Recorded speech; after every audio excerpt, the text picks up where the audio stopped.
Terima kasih, Shalom Pak Gembala, Shalom Bapak Ibu sekalian. Kita sudah menyembah Tuhan. Nah, sharing kita pagi hari ini adalah pertolonganku dari Tuhan. Nah, ini yang jadi kita ingat hari ini dan untuk seterusnya. Ya, karena kadang-kadang di dalam kehidupan kita mengalami yang namanya tantangan atau sesuatu yang tidak berjalan sesuai dengan rencana dan keinginan kita. Nah, yang perlu kita ingat adalah supaya kita tidak kecewa dari Tuhan. Kita ingat bahwa semuanya itu kadang-kadang bisa kita alami, tantangan, kesulitan. Ya, ikut Tuhan bukan berarti semuanya mulus, bukan berarti tanpa tantangan.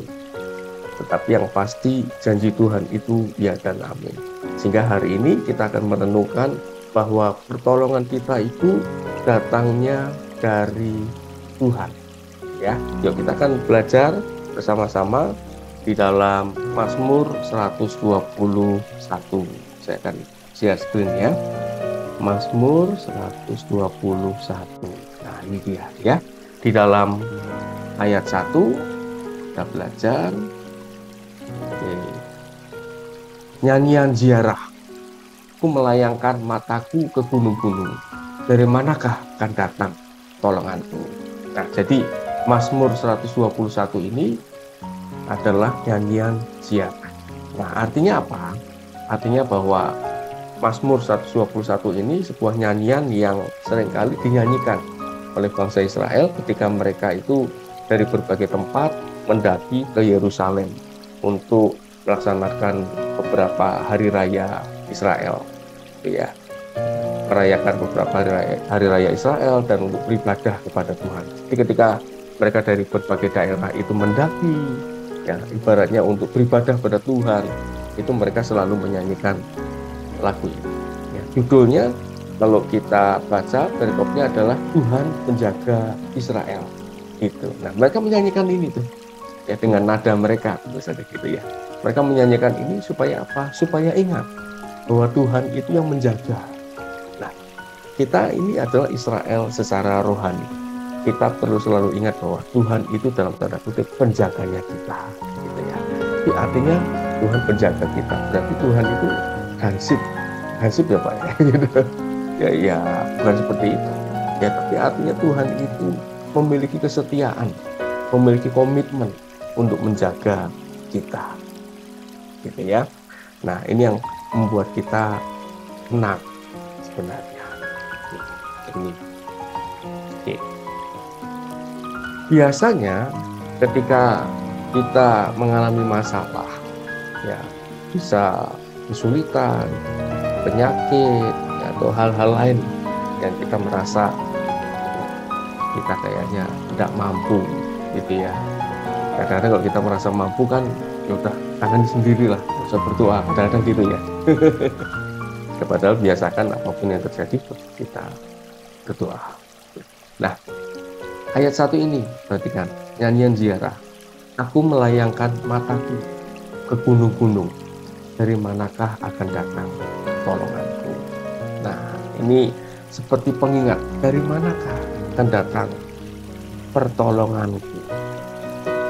Nah, saya ada sebuah cerita beberapa minggu lalu ketika saya sedang mengecek apartemen saya di Jakarta. Sebenarnya bukan apartemen sih, tepatnya rusunami kali. Nah, itu parkirannya itu empat-empat, Bapak Ibu sekalian. Biasanya parkiran ketika saya masuk ke parkir lot gitu ya, masuk, lalu ketika saya ke unit apartemen, dan kurang lebih 1,5 jam saya kembali lagi parkiran, saya mendapati mobil saya itu depannya sudah ada mobil-mobil lain parkir paralel, ya, karena lahannya jauh lebih kecil dibandingkan jumlah penghuninya. Jumlah penghuninya itu sekitar 6.000, ya, ada 6.000 unit, perkiranya tidak memadai. Jadi sempit, pet-petan gitu, langsung aja ada yang paralel. Nah, itu saya mengalami kesulitan bisa keluar. Nah, saat itulah saya tahu saya butuh pertolongan. Dalam tanda kutip, ya. Nah, artinya saya tidak bisa sendiri. Nah, jadi saya mencari pertolongan. saya mencari security dan penjaga parkir di sana untuk membantu mendorongkan mobil saya, mobil orang lain yang parkir paralel di depan saya.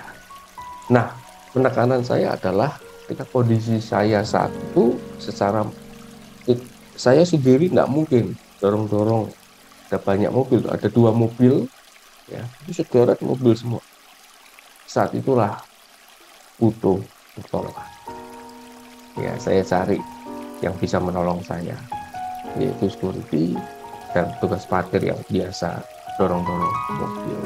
Nah, dalam kehidupan juga sama. Kadang-kadang mengalami soalan yang secara manusia kita merasa kok sepertinya berat secara manusia. Kok sepertinya tidak mudah. Gitu. Karena masalah itu kan macam-macam kan, ringan, sedang, berat. Diukurnya menurut apa? Menurut kemampuan kita, menurut sumber daya yang kita miliki, gitu ya, dan menurut urgensinya, menurut tingkat keparahannya, menurut tingkat keseringannya masalah itu terjadi. Gitu.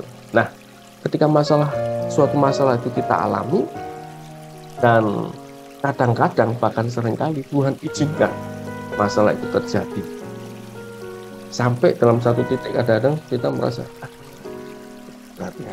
jadi kok tidak mudah. Nah, di titik itu tuh seringkali kita titiknya itu kita, saya tidak bisa, saya butuh. Nah, itu dia. Ya, kadang-kadang Tuhan tuh senang ketika kita merasa aku tidak bisa sendiri, Tuhan. Ya, aku tidak bisa sendiri. Aku butuh Tuhan. Aku butuh pertolongan Tuhan dalam kehidupan saya. Nah, gitu. Ya, karena Tuhan itu Maha Kuasa, Tuhan Maha Tahu, dan Dia setia. Jadi apapun masalah yang Bapak Ibu semuanya alami, datang pada Tuhan. Seperti perikop di dalam ayat akhir ini, Tuhan penjaga Israel. Dan seperti topik sharing firman Tuhan pagi hari ini, penolongku, pertolonganku dari Tuhan. Ya.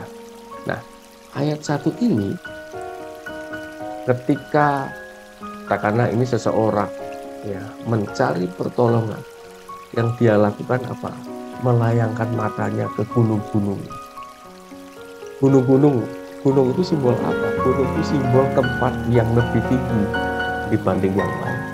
Gunung itu simbol yang lebih dalam tanda kutip ya, lebih punya kemampuan, lebih punya kuasa memberikan pertolongan. Perhatikan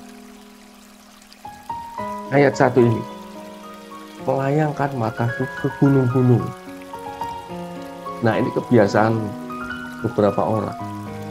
Kalau punya masalah, langsung refleksnya dicari itu, siapa yang bisa bantu saya. Refleksnya yang dicari itu, siapa orang berkuasa yang bisa menolong saya. Contoh, kalau lagi butuh uang, lagi kesulitan, yang dipikir siapa ya orang yang aku kenal yang punya duit dan mau bantu, gitu ya. Itu kalau uang. Lalu kalau pertolongan, mencari pekerjaan, gitu kan ya, yang dicari siapa?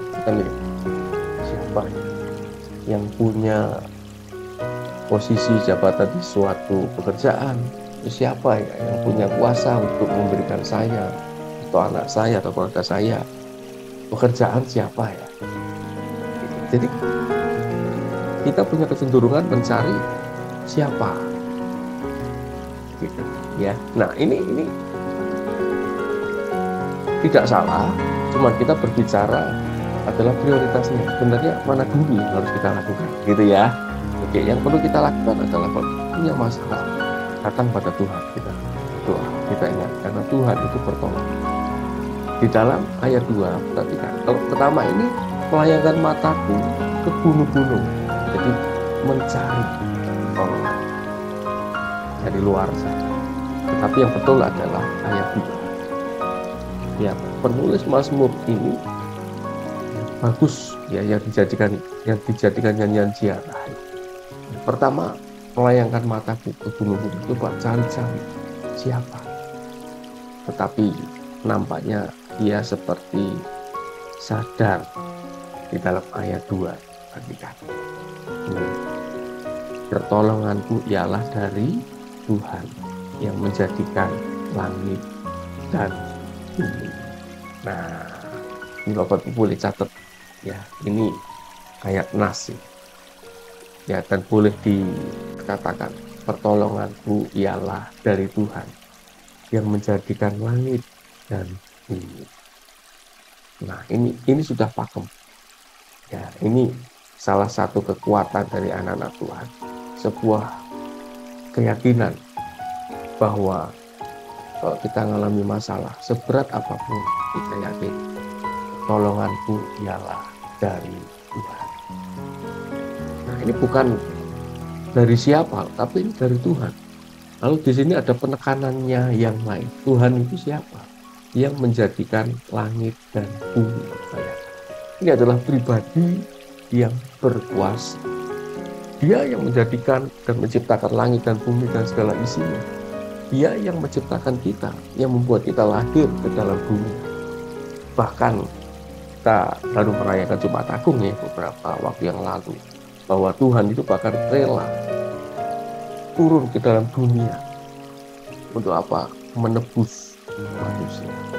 Kalau di Alkitab ini bilang Bapa itu merelakan anaknya yang tunggal, yang turun ke dalam dunia itu menjadi manusia. Namanya siapa? Yesus. Ya, kalau anaknya yang tunggal saja dia berikan, dia mengorbankan dirinya untuk menebus kita. Apalagi kalau kita sedang mengalami masalah, tentu dia pasti mau rindu dan memberikan pertolongan kepada kita. Kadang-kadang iblis itu mendakwa, ya kan? Oh, tuh kan, kamu gini gitu sih, kamu gini sih, gitu ya. Karena kamu kurang ini, kurang itu. Tetapi ingat, ya, Tuhan itu sangat baik dan sangat mengasihi kita. Ya, jadi kadang-kadang meskipun muncul dalam pikiran kita, gawat nih masalah kayak gini, gimana ya? Aku harus lari kemana ya? Harus kemana? Ingat, pertolonganku itu dari Tuhan. Katakan pada diri kita sendiri yang ingat. Sebut nama, misalkan nama saya Heri ya. Heri, ingat, pertolonganmu itu dari Tuhan yang menjadikan langit dan bumi. Mazmur 121 ayat 2 ini singkat, padat, jelas, dan mengenal. Gampang ya diingat, baik-baik diapalinya ya. Nah, baca dulu masing-masing ya. Tetap di mute ya. Saya hitung sampai 3, baca sama-sama, tapi tetap di mute. 1, 2, 3, baca sama-sama. Pertolonganku ialah dari Tuhan yang menjadikan langit dan bumi. Kita baca sekali lagi, kataku diganti dengan nama Bapak Ibu sekalian. Oke ya, kataku ganti dengan nama Bapak Ibu sekalian. Saya hitung sampai 3, baca sekali lagi. 1, 2, 3. Pertolongan Heri ialah dari Tuhan yang menjadikan langit dan bumi. Wah, keren ya. Yuk apalin coba, tutup mata, kita baca. 1, 2, 3. Pertolonganku ialah dari Tuhan yang menjadikan langit dan bumi. Wah, luar biasa ya. Nah, dengan kita merenungkan firman Tuhan, minimal firman Tuhan ini itu rasanya itu damai, bahwa ada harapan, ada pertolongan ya. Nah, bagaimana kondisi Bapak Ibu sekalian saat ini? Ingat baik-baik, pertolongan kita itu datangnya dari Tuhan. Dan Tuhan, ya ini janji Tuhan tadi ada di dalam Alkitab. Dia tolong. Tidak perlu khawatir, Tuhan tidak pernah bosan kalau kita datang minta pertolongan. Nah, karena firman-Nya apa? Tuhan itu panjang sabar. Karena firman-Nya apa? Rahmat-Nya itu selalu baru setiap hari. Ya, berkelimpahan kasih setiap hari, anugerah. Artinya pagi hari ini itu kita bangun itu baru, bukan basi yang ini rahmat yang kemarin, bukan. ini anugerah yang kemarin, bukan, tapi ini baru. Nanti besok pagi kalau kita bangun, baru lah. Seperti udara pagi yang kita hirup, itu baru. Jadi Tuhan kalau memberi itu bukan sesuatu yang basi, tapi selalu baru. Selalu baru. Wah, ini luar biasa. Nah, firman Tuhan ya. Jadi Tuhan tidak akan pernah habis akal untuk memberikan pertolongan pada kita. Jalan keluarnya selalu ada, kadang-kadang atau seringkali di luar nalar kita. Gitu. Ya. Nah, jadi ini yang Tuhan mau. Apapun yang terjadi, kita punya suatu sikap. Karena ayat 2 ini juga berbicara mengenai sikap hati. Bahwa kita tertuju pada Tuhan, bukan tertuju pada yang lain. Sandar pada Tuhan. Memiliki hubungan yang intim, yang dekat dengan Tuhan. Ya, nanti setiap kali kita mengalami masalah, Roh Kudus akan mengingatkan firman Tuhan ini. Pertolonganku ialah dari Tuhan. Kalau itu muncul, syukuri, ucapkan. Kalau perlu nyanyikan pakai nada. Jadi supaya kita ya, Tuhan senang kalau kita bersandar pada Dia. Kalau kita bersandar pada manusia, firman Tuhan apa? Kita bilang apa? Kita nanti akan kecewa. Karena Tuhan itu beda dengan manusia. Tuhan itu berlimpah kasih setianya. Dia tidak akan pernah ada satu titik yang namanya itu bosan. Dia tidak pernah bosan. Dan dia tidak pernah habis akal. Dia tidak pernah kehabisan waktu buat kita. Ingat ya, dia tidak pernah kehabisan waktu buat kita. Kadang-kadang kita mikir, kalau saya dikit-dikit minta pertolongan Tuhan, jadi Tuhan bosan enggak ya? Enggak. Dia rindu menolong Bapak Ibu Saudara. Kadang kita berpikir, kalau saya datang sama Tuhan kehabisan waktu enggak ya? Enggak. Tuhan tidak pernah kehabisan waktu.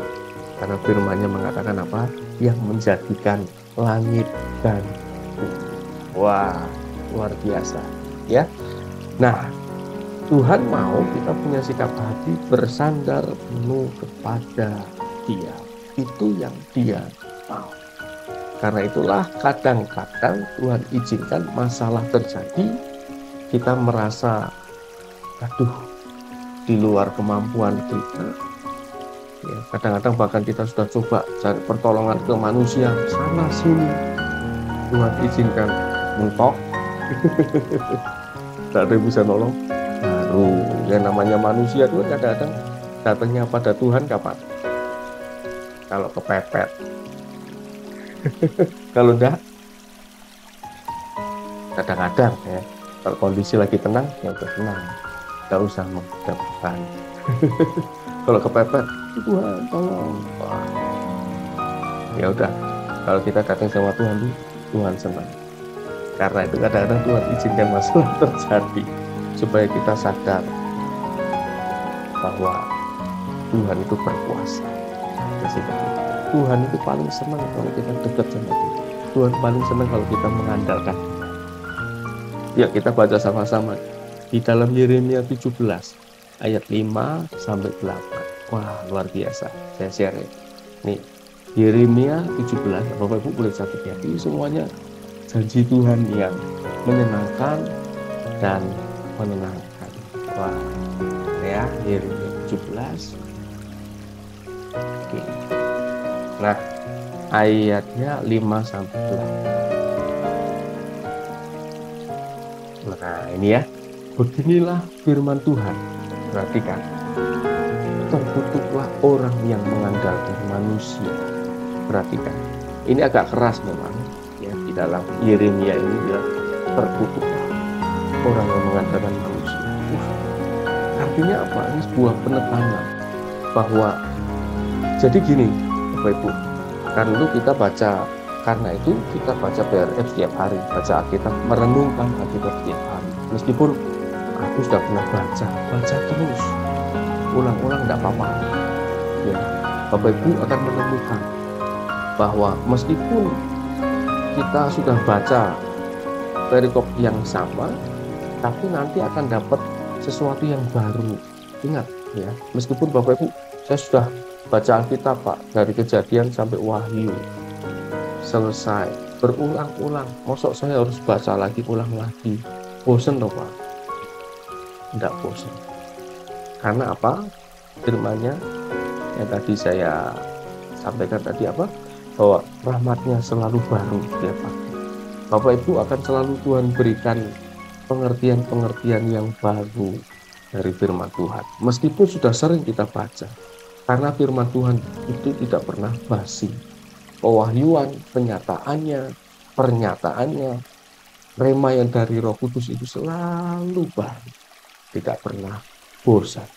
Jadi, oh ini ayat nas ini, saya sudah hafal ini, terkutuklah mengandalkan manusia. Tidak usah baca lagi deh, bosan. Selalu baru ya.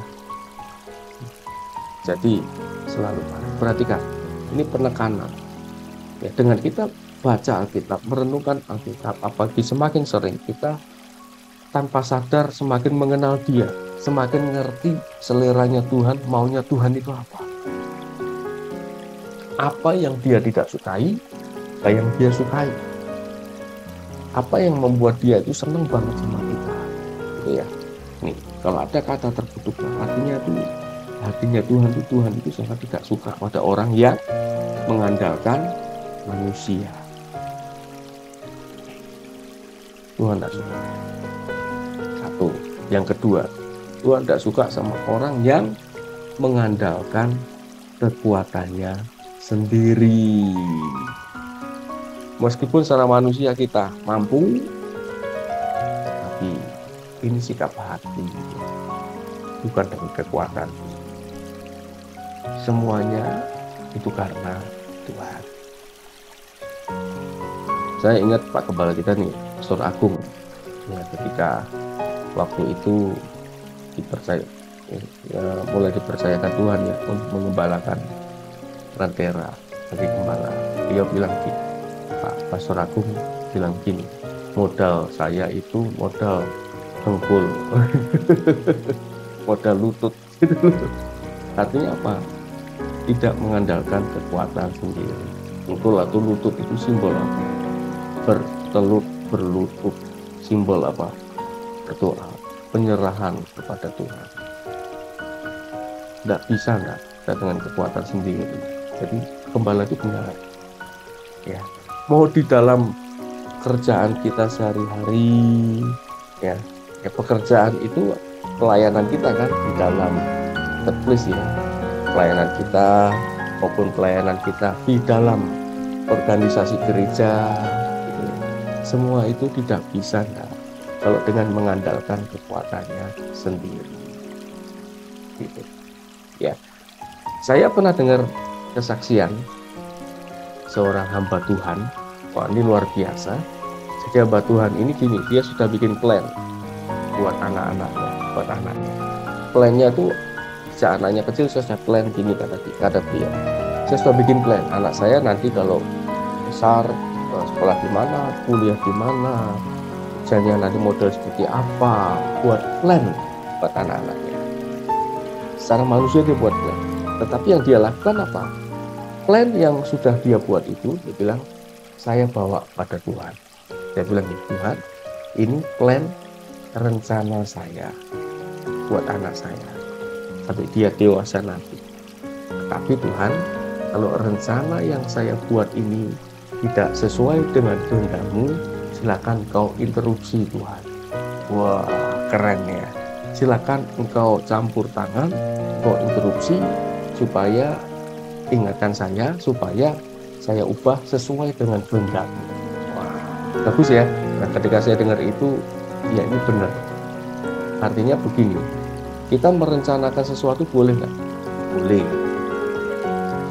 Ya, berupaya, memang harus berupaya. Tapi libatkan dan izinkan Tuhan untuk interupsi.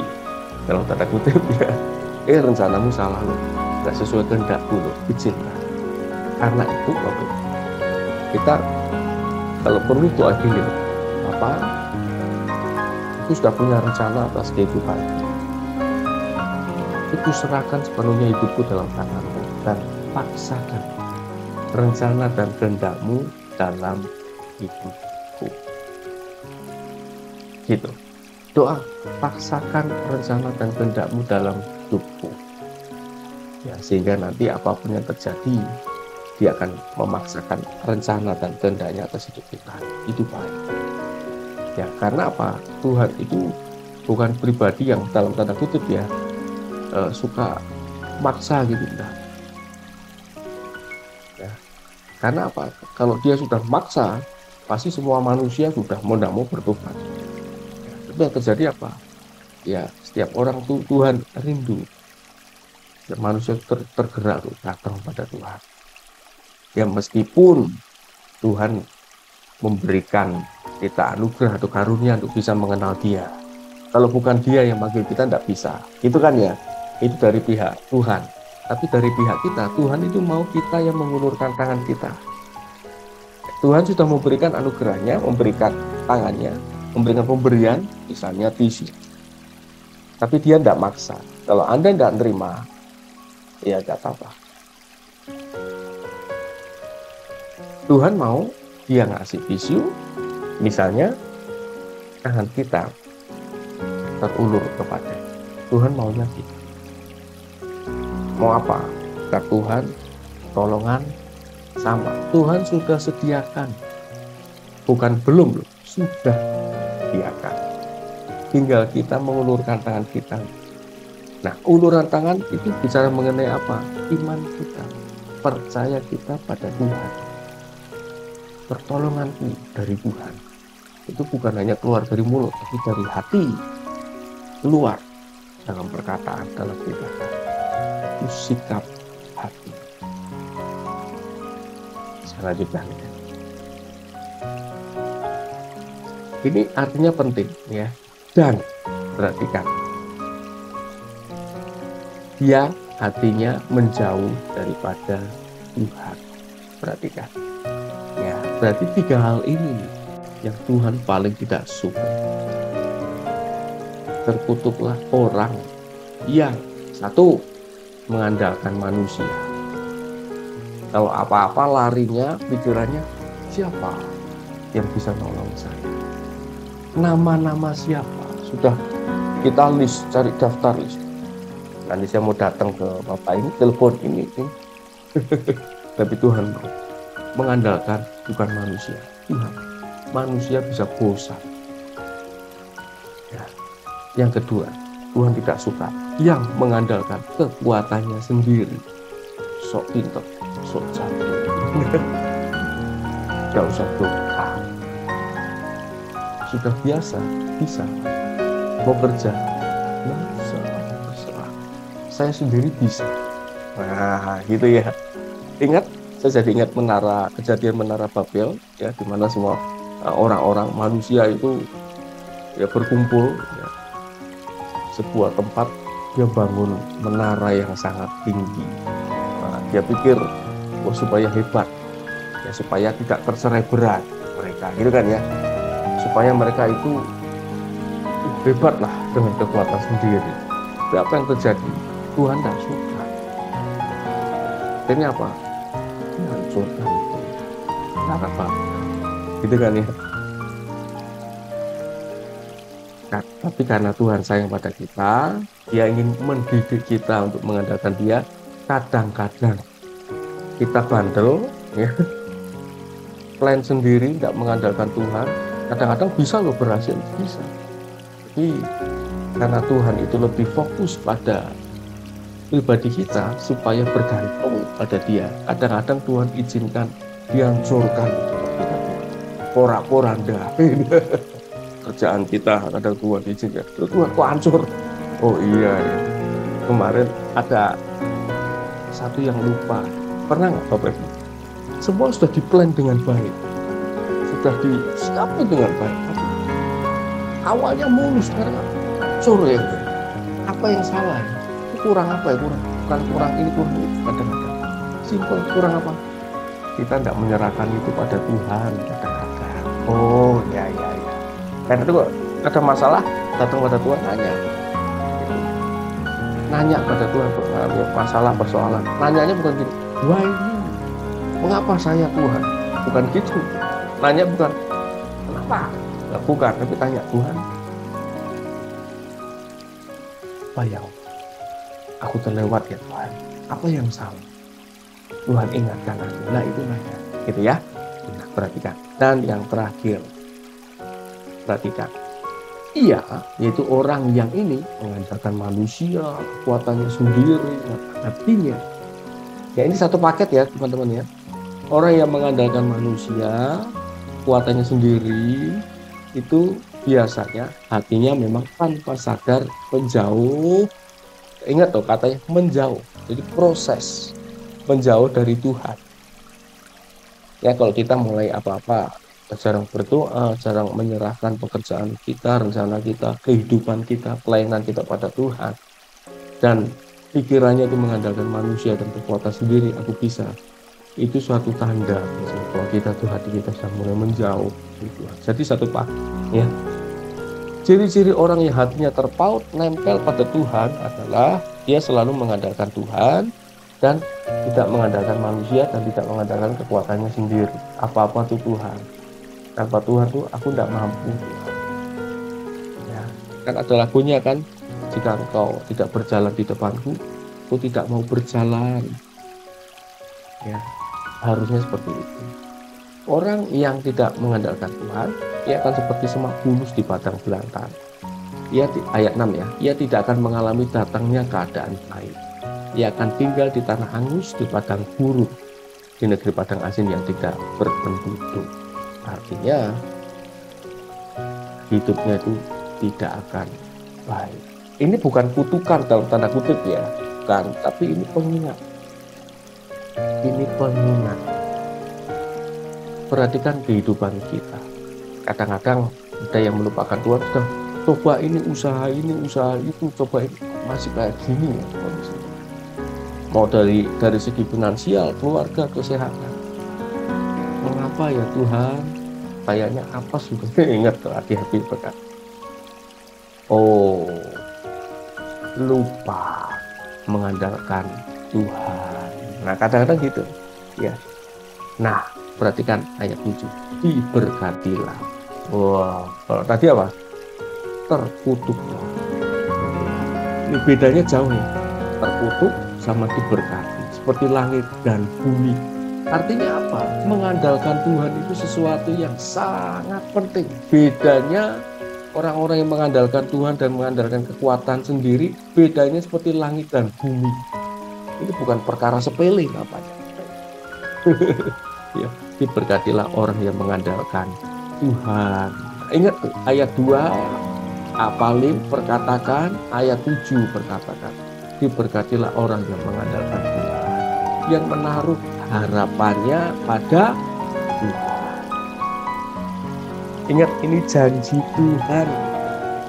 Dia tidak akan pernah mengingkari. Andalkan dia, menaruh harapannya, menanti-nanti kapan Tuhan pasti datang. Sementara Tuhan menyiapkan pertolongan, kita hendaknya diam, enggak. Kita menanti dalam hadirat Tuhan sambil kita tanya, Tuhan langkah apa nih harus saya lakukan? Langkah apa? Gitu ya, tanya. Ya sambil do something sesuai dengan arahan dia. Ayat 8, ia akan seperti pohon yang ditanam di tepi air. Kalau tadi seperti semak bulus di padang belantara, tidak ada air, gitu ya, kering. Tapi ini seperti pohon ditanam di tepi air. Wah, ini yang merambahkan akar-akarnya ke tepi batang air dan yang tidak mengalami datangnya panas terik. Daunnya tetap hijau sepanjang waktu, tidak khawatir dalam tahun kering. Orang dia di tepi air, mau hujan mau enggak tetap ada air yang tidak berhenti menghasilkan buah. Oh, luar biasa ya, Bapak sekalian, mengandalkan Tuhan, maka Tuhan itu kita seperti pohon ditanam di tepi air. Yuk kita berdoa. Tuhan, terima kasih buat hari ini. Kau mengingatkan kami untuk bersandar sepenuhnya pada Engkau. Serahkan semuanya dalam tangan-Mu Tuhan. Ampuni kami kalau selama ini mengandalkan kekuatan sendiri. Terima kasih Serahkan firman-Mu ini dalam tangan-Mu, menjadi rema dan kekuatan dalam kehidupan kami. Dalam nama Tuhan Yesus, kami syukur dan berdoa. Haleluya. Amin.